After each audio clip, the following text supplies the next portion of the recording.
fazem de tudo para tentar resolver a sua situação, mas sem a participação de Deus.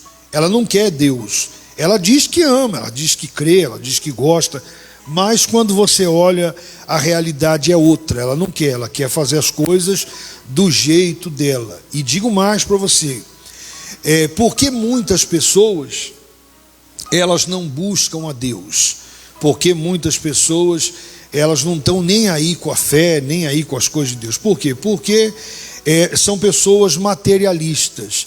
Então, na concepção dela, se ela tem alguma coisa, se ela tem dinheiro, se ela tem carro, se ela tem casa, para ela já está bom. Há aqueles que chegam ao extremo da arrogância e vão dizer o seguinte: o meu Deus está aqui, ó.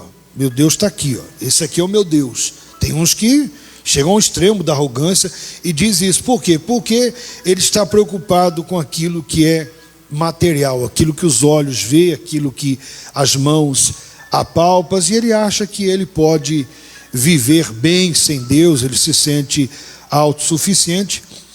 E a maioria das pessoas que buscam a Deus, elas aprenderam a buscar de forma errada. Eu lamento dizer isso para você, mas a maioria das pessoas, 90% das pessoas, aprenderam a buscar Deus de forma errada. Eles olham para Deus como alguém que pode dar aquilo que Ele quer, entregar as coisas que Ele quer, realizar os sonhos dEle. Não que Deus não faça, Deus faz. Mas o fato de buscarmos a Ele, a necessidade, você tem que entender que ela é maior do que uma porta de emprego, ela é maior do que uma cura, ela é maior do que uma bênção na sua família, ela é maior do que você ter dinheiro. A necessidade de buscar a Deus se refere à salvação da sua alma. Você pode ter dinheiro, você pode ter carro, você pode ter casa, você pode ter tudo. Se você não tiver Deus, você não tem nada, porque nós viemos do pó e vamos voltar para onde? Para o pó. Viemos sem nada e voltaremos sem nada. Você vai deixar tudo aqui, tudo vai ficar aqui, tudo será consumido. É uma questão de tempo. O tempo consome, destrói, danifica tudo. Por isso a ordem de Jesus é que nós deveríamos acumular tesouros aonde? No céu, aonde a traça, a ferrugem, os ladrões, aonde nada pode danificar, destruir, ninguém pode roubar, ninguém pode tomar e etc. Mas o triste é que nós percebemos que não adianta no caso de muitas pessoas, porque cada vez mais as pessoas se mostram materialistas, cada vez mais insatisfeitas, sempre querendo mais, sempre correndo atrás. Se elas tivessem a mesma disposição para buscar a Deus, então o nosso país seria uma bênção. O que nós estamos vendo no Brasil e no mundo todo, mas especialmente aqui, porque é aqui que nós vivemos, essa crise, essa situação, essa angústia, o índice de depressão que vai aumentando e etc. Existem problemas que são físicos, problemas humanos e etc. Mas há outros que fazem parte da grande maioria, é a falta de Deus na vida das pessoas. As pessoas estão buscando prazer, estão buscando felicidade, estão buscando alívio nas coisas do mundo, nas coisas momentâneas. Por isso, nós vemos toda essa situação. Não tem solução. A solução é buscar a Deus, é voltar-se a Ele. E aqui no capítulo 4, olha o que o profeta Jeremias vai dizer para eles, e ele vai repetir isso muitas vezes aqui nesse livro. Ele diz assim, se voltares, ó Israel, diz o Senhor, volta aonde? Para mim.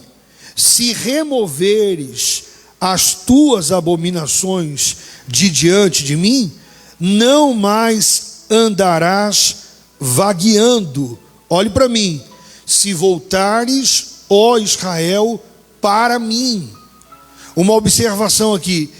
Eu repito, eles conheciam a Deus, eles conheciam a lei de Deus, eles tinham visto maravilhas. Eu digo mais, eu me arrisco a dizer para você que na concepção deles, eles ainda achavam que eram de Deus, que Deus estava com eles e etc. Mas Jeremias está dizendo, não, vocês precisam voltar para Deus. Deus convida vocês a voltar para Ele. O fato de você ter informação dele, o fato de você ter visto maravilhas, o fato de você conhecer a lei dele, isso não significa que você está com ele.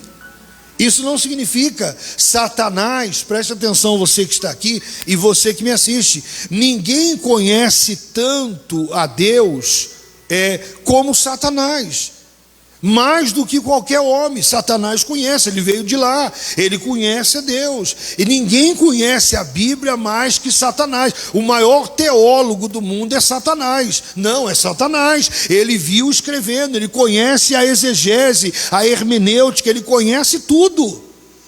Mas lá no Evangelho de João, no capítulo 8, no versículo 44, vai dizer que ele é o pai da mentira e que nunca, quando? Nunca se firmou na verdade, porque nele não há verdade. Mas ele conhece, todos os eventos que nós pregamos aqui para você, de milagres, de manifestação do poder de Deus, de perseguição aos apóstolos, aos homens de Deus, ele viu. Ele viu tudo isso, ele viu o mar se abrindo, ele viu o fogo caindo do céu, ele viu a multiplicação do pão e peixe, ele viu o paralítico andando, ele viu o cego vendo, o leproso sendo purificado, ele viu todas essas coisas, ele tem conhecimento. Então, o fato de você conhecer, o fato de você ter a informação, o fato de você estar dentro de uma igreja, isso não significa que você está com Deus, mas a sua vida é a resposta. Você pode estar aqui dentro da igreja e continuar sendo um mentiroso, um adúltero, um enganador, um idólatra. Você pode. Afinal de contas, em muitas igrejas, em muitos lugares, há pessoas assim.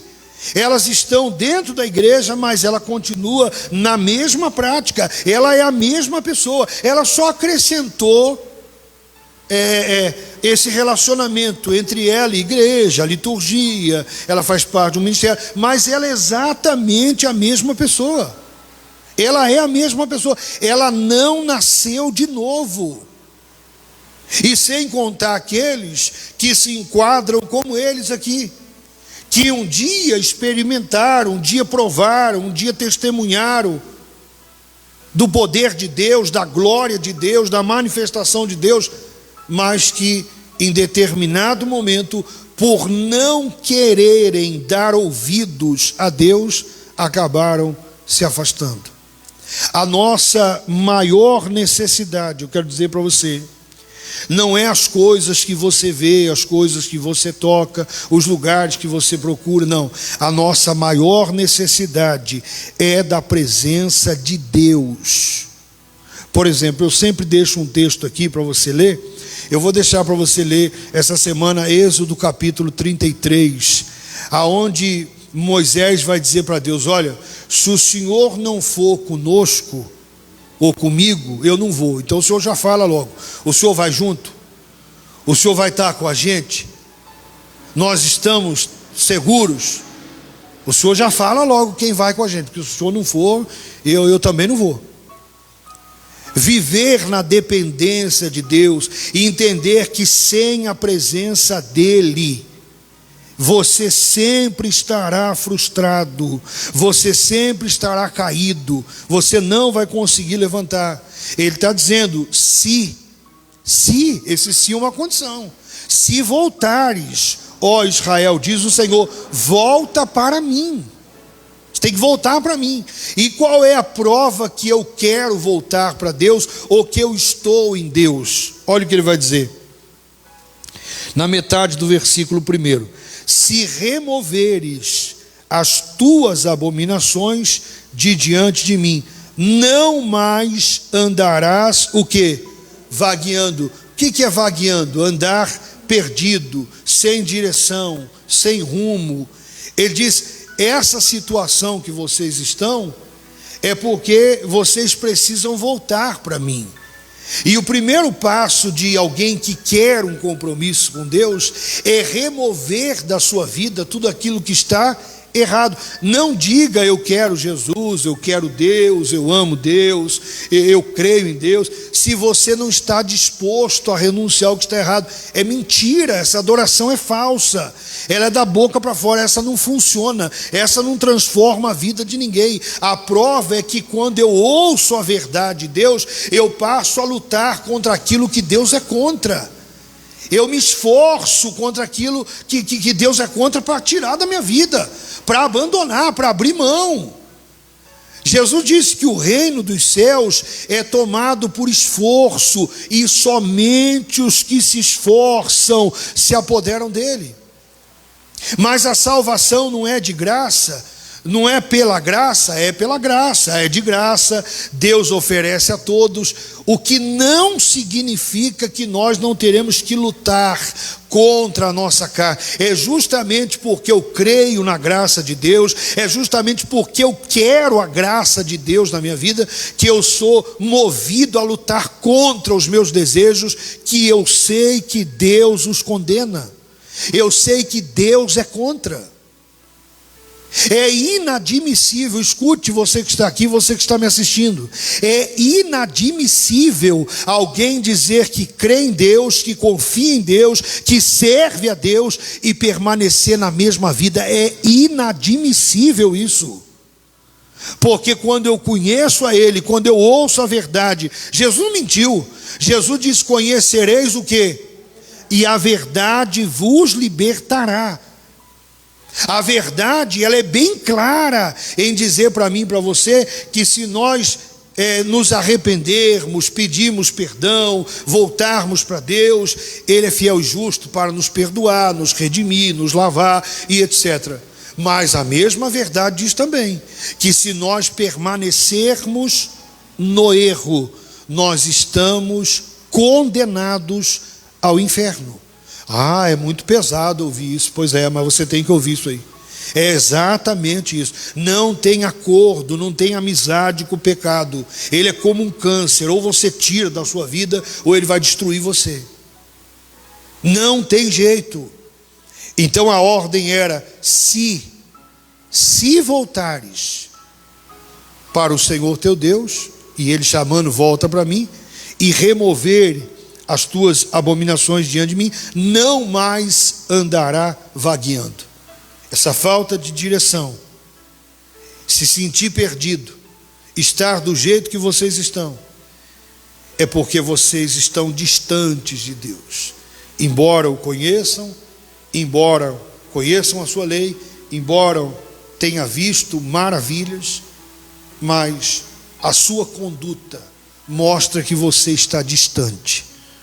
O que é que diz lá em Isaías 59? Que os nossos pecados fazem o quê? Separação entre nós e o nosso Deus. Escute isso: encobre o nosso rosto para que Ele não nos ouça. Sabe o que Isaías está dizendo? Que se eu e você não remover o pecado, você pode até orar. Ore, pode orar, vai orando. O seu rosto está coberto para que Ele não nos ouça. Eu sempre digo para as pessoas quando eu atendo, e disse isso para uma pessoa que faleceu um dia desse, foi exatamente isso que eu disse. Essa pessoa me pediu oração, é uma pessoa que não é da nossa igreja, e vivia com um pé nas igrejas e o outro no mundo. E essa pessoa me pede oração. Eu disse: olha, eu posso te falar uma coisa? Pode. Eu não estou te acusando de nada, mas aí onde você está no hospital, Se arrependa dos seus pecados. A mensagem está ali no celular. Se arrependa. Mas não é se arrependa da boca para fora, não. Se arrependa mesmo. Peça perdão para Deus. Coloque a sua vida em ordem, e quando você sair daí, se você sair daí, você vai procurar uma igreja séria. Se você quiser vir na nossa, amém. Se você quiser em outra, fique tranquilo. Eu trabalho para o reino de Deus, não para a igreja. Então você vai lá e pega firme com Deus. Tá bom. Passou uma semana, eu não sabia, foi a Raquel que me mostrou, e essa pessoa faleceu. Pessoa nova, pessoa nova, 40 e alguns anos. Para onde ela foi? Ou para onde ela vai? Eu não sei, que só quem sabe é Deus. Eu sei que ela teve a oportunidade, porque eu falei com ela. Mais importante do que a oração, que é importante, fundamental, não existe crente sem oração, mas mais importante do que a oração é você olhar para a sua vida, porque do contrário você vai ficar orando. Quem disse que os religiosos aí, eles não são abençoados por falta de oração? Ninguém ora mais do que eles, pô. Eles oram, eles rezam, eles fazem de tudo, mais do que os crentes. Mas não, primeiro você põe a casa em ordem, você remove o que está errado, para depois você falar com Deus, para depois você pedir socorro. Mas sabe por que as pessoas não gostam dessa ordem? É porque essa ordem sugere que então é muito complicado, né? Nossa, é muito complicado. Já pensou? Eu tenho que me consertar, pôr tudo em ordem para depois falar com Deus. Pois é, isso é a prova que você não quer mudar, porque se você quisesse mudar, você lutaria contra isso, faria a vontade de Deus, e aí você podia falar com ele à vontade, de peito aberto, como fez Ezequias, quando colocou o rosto na parede e disse: Senhor, peço-te que lembre que andei diante de ti com integridade e fiz o que era reto aos teus olhos. Já pensou que coisa boa? Já pensou que coisa boa? Você podendo falar com Deus. Então a prova é você lançar fora. É o único jeito de você não andar perdido, sem direção. Se jurares pela vida do Senhor, em verdade e em juízo e em justiça, então nele serão benditas as nações, e nele será as nações, e nele se glorificarão, porque assim diz o Senhor aos homens de Judá e Jerusalém: lavrai para vós outros campo novo, e não semeeis entre o quê? Espinhos. Circuncidai-vos para o Senhor, circuncidai o vosso coração, ó homens de Judá e moradores de Jerusalém, para que o meu furor não saia como fogo e arda, nem haja quem o apague por causa da malícia das vossas obras. Olha só, a ordem era que se eles fizessem um voto com Deus, está ali no versículo 2, obedecessem a Deus, então não somente eles, mas outras pessoas, a nação, outras nações seriam abençoados, como está escrito lá em Gênesis capítulo 12, depois você pode ler lá no versículo 9, quando Deus faz a promessa a Abraão. A palavra de Deus, a promessa de Deus, sempre permaneceu e permanece de pé. O problema não está em Deus, Ele é o mesmo ontem, hoje e será eternamente. O problema está em nós. O inconstante não é Deus, o inconstante somos nós. O errado não é Deus, o errado somos nós. Mas eu não sei porquê nós vivemos, acredite você ou não, numa sociedade que eu estou para dizer para você que deve ser, em todo o período da história, deve ser uma das sociedades, uma das épocas onde as pessoas são mais orgulhosas e soberbas. Eu não sei por que tanta dificuldade de chegar diante de Deus e dizer: eu estou errado, Eu errei, eu pequei contra o Senhor, eu estou errado, eu preciso de ajuda, eu estou fazendo isso aqui e eu sei que o Senhor condena isso aqui, e o fim de quem faz isso aqui é ir para o inferno, mas eu preciso de ajuda, eu tenho consciência que o Senhor não passa a mão nisso aqui, eu tenho consciência que o Senhor não aprova isso aqui, que o Senhor não tem vínculo com isso aqui, eu sei que não tem nenhuma desculpa minha que possa convencer o Senhor, mas eu preciso de ajuda. Eu preciso que o Senhor me ajude. Eu preciso largar isso aqui, eu preciso abandonar isso aqui. Eu preciso entrar nos teus caminhos, eu preciso fazer a tua vontade. Mas é tão difícil.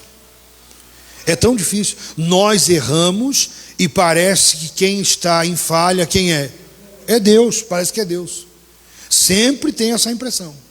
É Deus que não me abençoa, é Deus que se esqueceu de mim, é Deus que não olha para mim, é Deus que não me ajuda. É sempre sobra para Ele.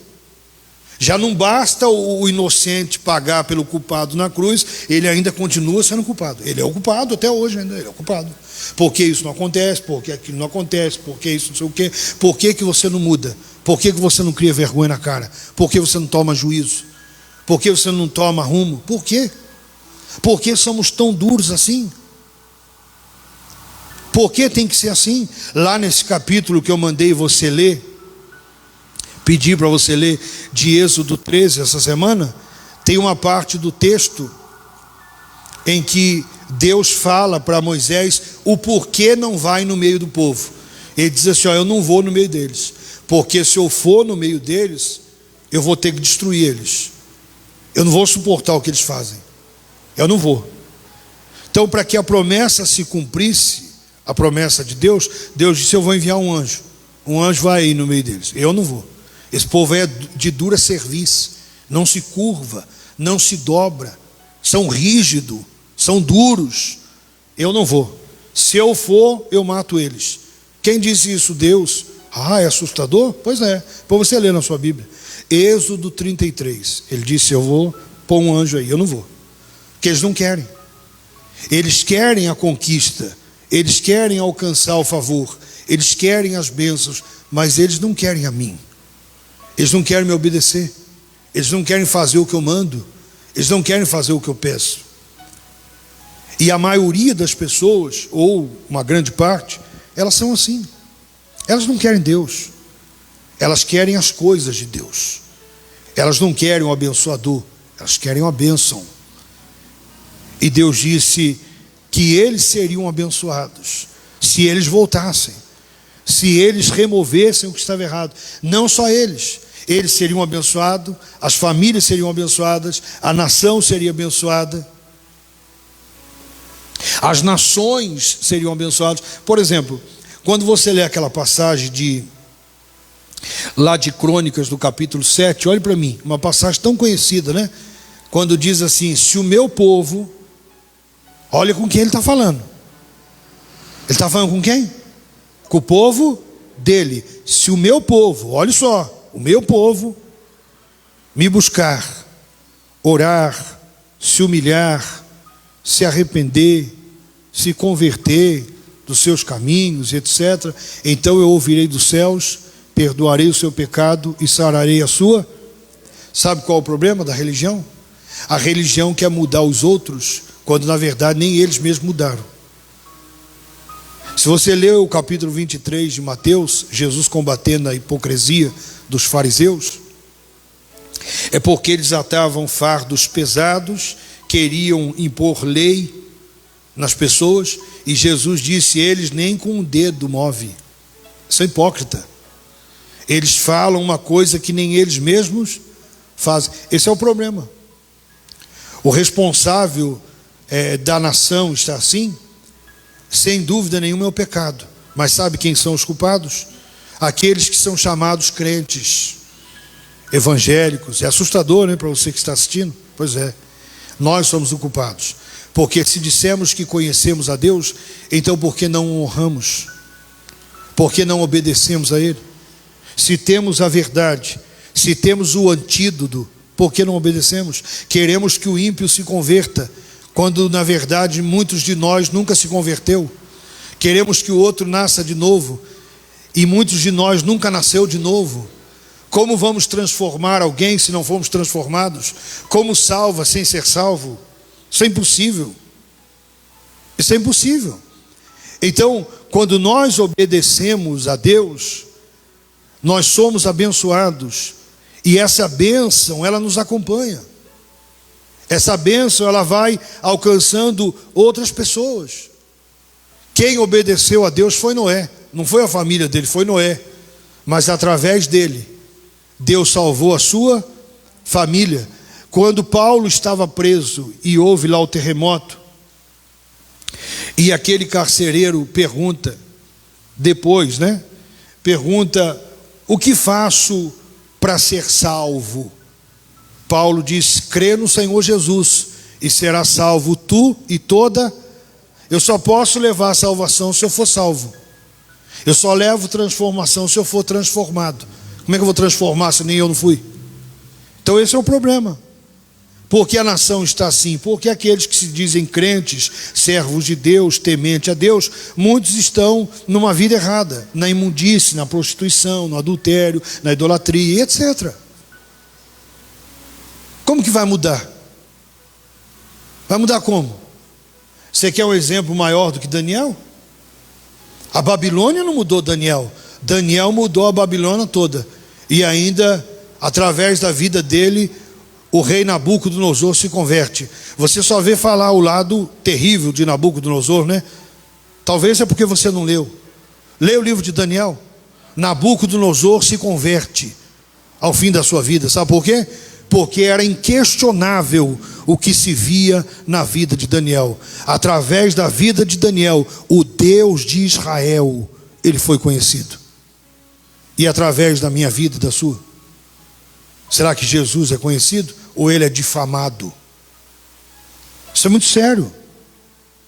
Porque assim diz o Senhor aos homens de Judá e Jerusalém: lavrai para vós outros campo novo, e não semeeis entre espinhos.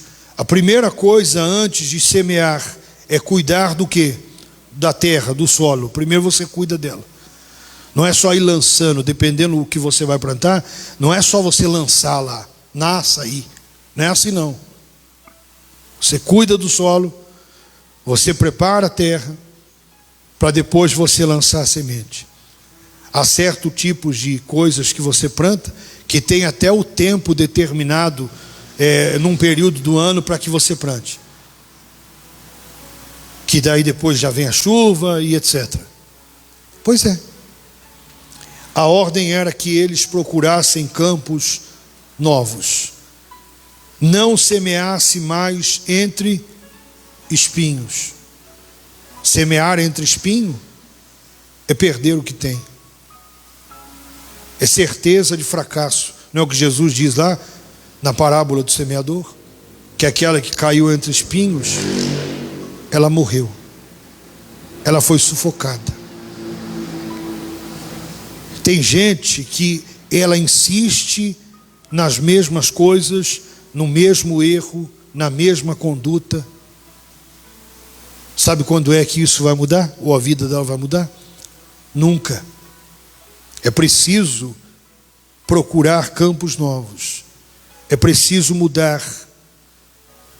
Se você não mudar, se você não for transformado, eu sempre digo isso aqui, você não vai provar a vontade de Deus. Paulo diz, não vos conformeis com este século, mas transformai-vos pela renovação da vossa mente, para que experimenteis qual é a boa, agradável e perfeita vontade de Deus. Ou eu sou transformado, ou eu não vou experimentar nada. Eu vou ter só informação, eu não vou ver na minha vida. É o que está acontecendo. Versículo 4.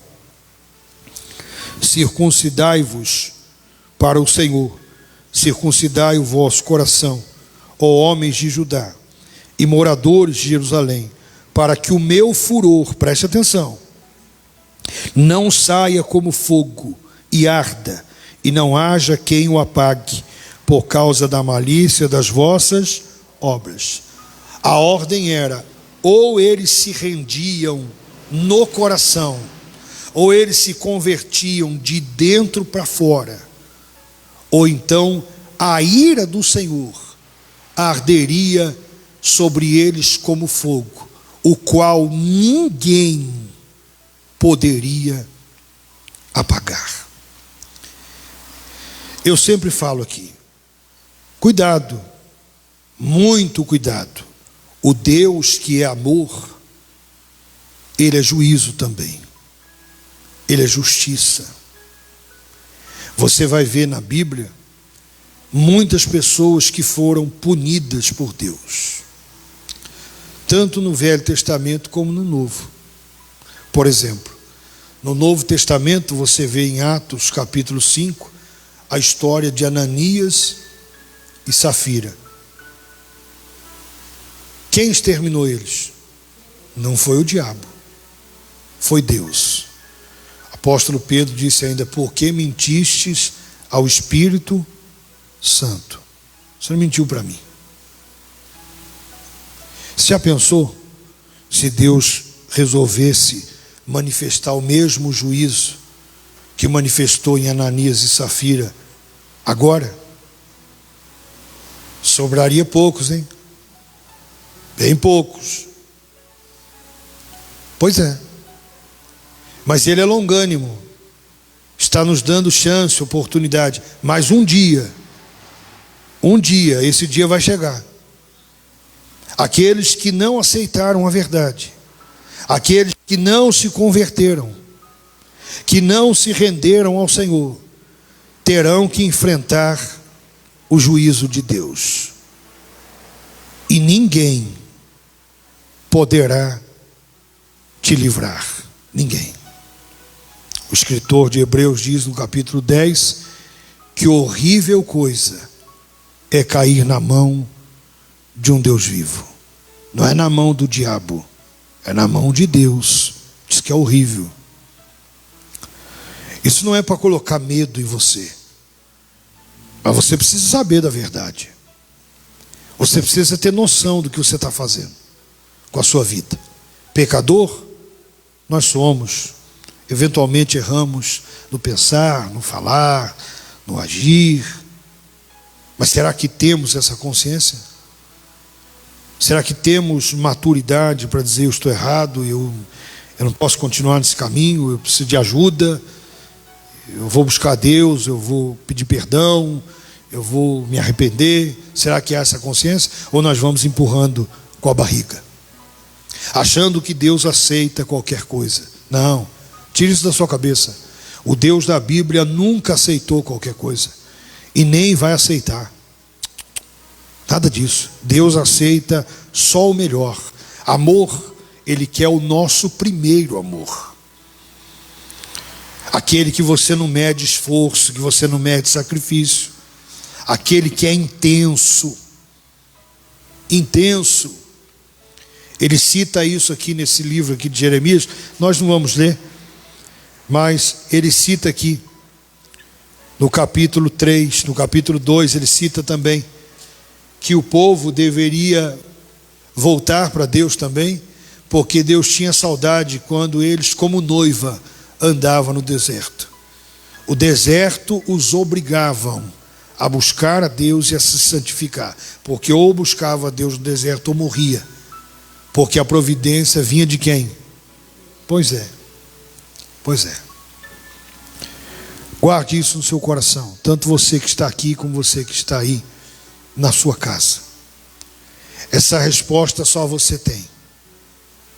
Você pode estar na igreja, você pode conhecer a doutrina, você pode ser um membro dessa igreja ou de qualquer outra igreja. A pergunta é: você está em Deus? Você está em Cristo? E aí Paulo vai dizer lá em Coríntios capítulo 5, se alguém está em Cristo, esse alguém é o quê? Nova criatura. Se não for nova criatura, não está em Cristo.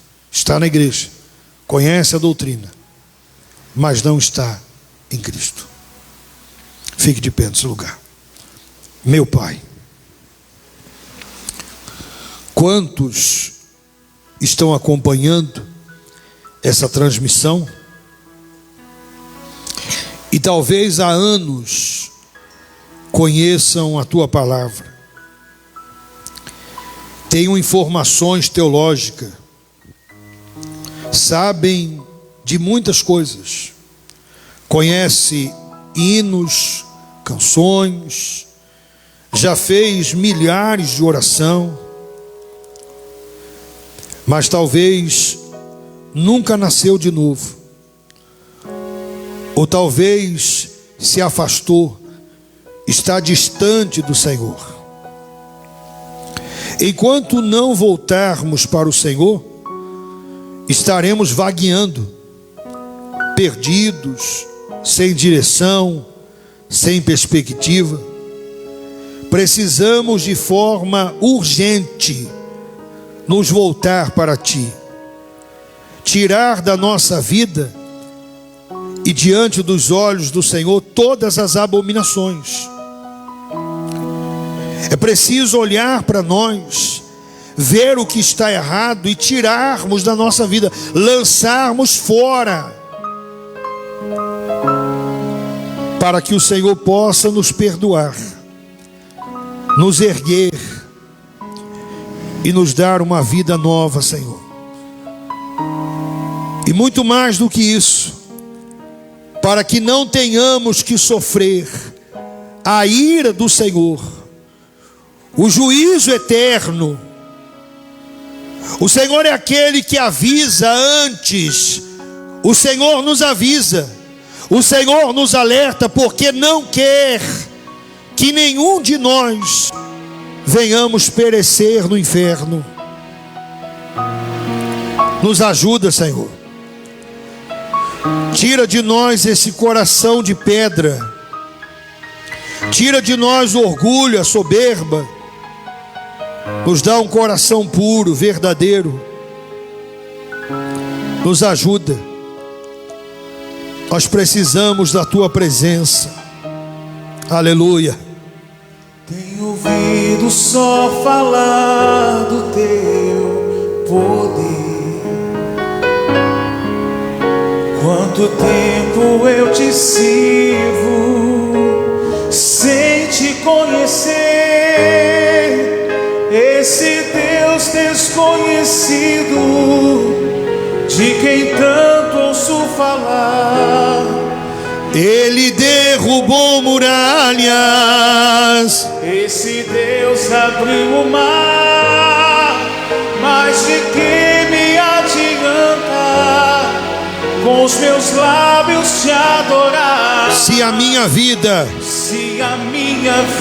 ó Deus, não te glorificar? Sei que o tempo não mudou a força do Teu poder. Deus, eu sei que Tu és grande, e eu vim te conhecer.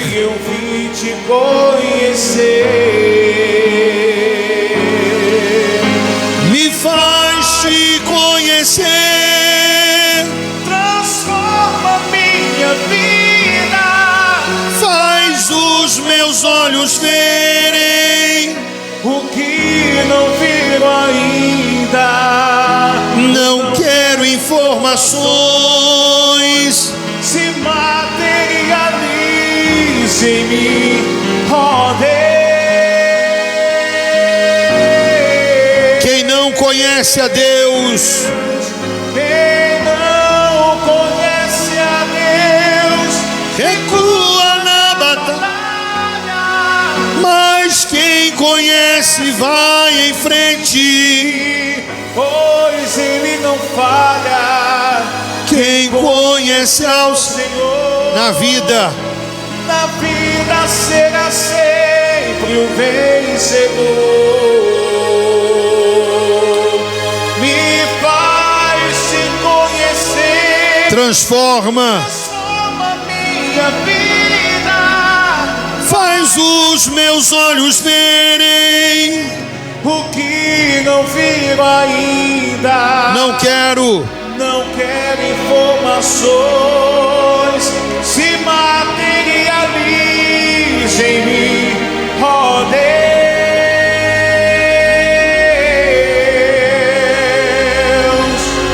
Quem não conhece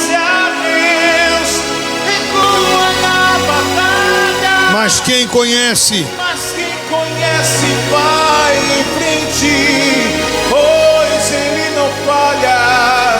Quem conhece ao Senhor na vida será sempre um vencedor. Obrigado, Senhor. Obrigado pela tua palavra, pela oportunidade. A nossa maior necessidade é o Senhor, é a tua presença em nós, é o Senhor no nosso meio. Para isso nós precisamos deixar de ser duros de coração e precisamos nos entregar 100% ao Senhor. Reconhecemos as nossas falhas. Aqui não tem ninguém perfeito, nem aqui, nem os que estão assistindo, e nem em lugar nenhum. Nós somos pecadores, falhos. Reconhecemos que precisamos de Ti, da Tua ajuda, do Teu favor. Que a partir de hoje possamos lançar fora tudo aquilo que o Senhor condena, que o Senhor é contra, e possamos nos voltar urgentemente ao Senhor. É o que nós te pedimos, em nome do Senhor Jesus. Diga amém. Graças a Deus. Bem forte para Jesus.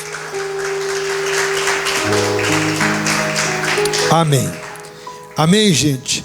Pode sentar. Creia que você está abençoado. Mas eu preciso de uma bênção, bispo. Você precisa de Deus. Se você tem um abençoador, a bênção vai junto. Diga glória a Deus. Quando você clamar, Deus vai atender você. Eu já disse aqui algumas vezes, eu vou repetir para você que está na sua casa. Não existe uma oração mais forte do que a sua. A mais forte é a sua. Por que a sua? Porque você vai falar para Deus o que está acontecendo e Deus sabe quem você é. Mas nós não podemos orar uns pelos outros? Podemos orar uns pelos outros. Devemos orar uns pelos outros. Mas você sabe quem você é. E você sabe o que você está passando. Por isso você deve clamar e buscar a Deus. Esteja conosco, você que está assistindo, às 18h30. Eu quero você aqui conosco, em nome do Senhor Jesus. Nós vamos pedir a sua oferta agora. Você vai